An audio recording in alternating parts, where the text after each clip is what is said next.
Katika eneo hilo la magharibi, na ni kwamba mwanafunzi wa gredi ya 10 Samira Ali Ramadhan aliyezua mjadala mkali baada ya kulazimika kusitisha masomo katika shule ya wasichana ya Lwak Siaya kwa kukatazwa kuvalia hijab, sasa amepata nafasi ya kuendeleza masomo yake katika shule ya upili ya Tigoi, kaunti ya Vihiga, huku wito ukizidi kutolewa kwa Wizara ya Elimu kuchunguza tukio hilo linalodaiwa kukiuka haki ya uhuru wa kuabudu. Mwanahabari wetu Sally Davida anaarifu zaidi.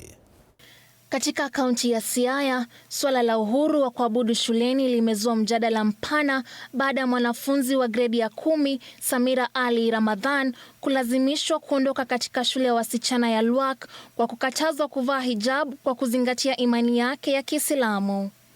Samira alijitokeza wiki iliyopita akisimulia madhila yaliyokumba wanafunzi wa Kiislamu shuleni humo. Babake, Nasib Ali Ramadhan, ameeleza kuwa alikuwa na matumaini makubwa ya mwanawe kukamilisha masomo yake katika shule hiyo ya kitaifa. Hata hivyo, kisa hicho kilimlazimisha kumhamisha katika shule ya wasichana ya Tigoi, kaunti ya Vihiga, ili aweze kuendelea na masomo yake kwa utulivu.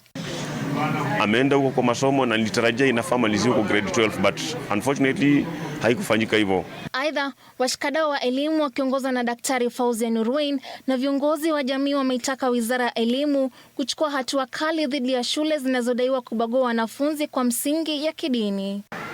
Wakati tumekuwa tukishughulika na mambo ya Samira kule Lwak, tumepata kuwa kuna wasichana wengine Waislamu ambao wako pale ambao pia hawajaruhusiwa kuvaa hijabu. Samira ametoka kule, lakini hatujajua kama wamama wa Western tutakwenda kule tuangalie, je, wanaruhusiwa kuvaa hijab. Naye kamishna wa tume ya ugawi na mapato nchini pamoja na kiongozi wa akina mama wa Kiislamu eneo la magharibi, Hadija Nganyi, ametaka serikali kuweka sheria zinazodhibiti ubaguzi wa kidini zinatekelezwa kikamilifu katika shule zote nchini. Kipengele cha 32 kinapatia Mkenya yeyote uhuru wa kuabudu, na kufunga hijabu ni uhuru wa kuabudu. Wizara ya Elimu sasa inasubiriwa kuchukua hatua. Sally Davida, TV 47.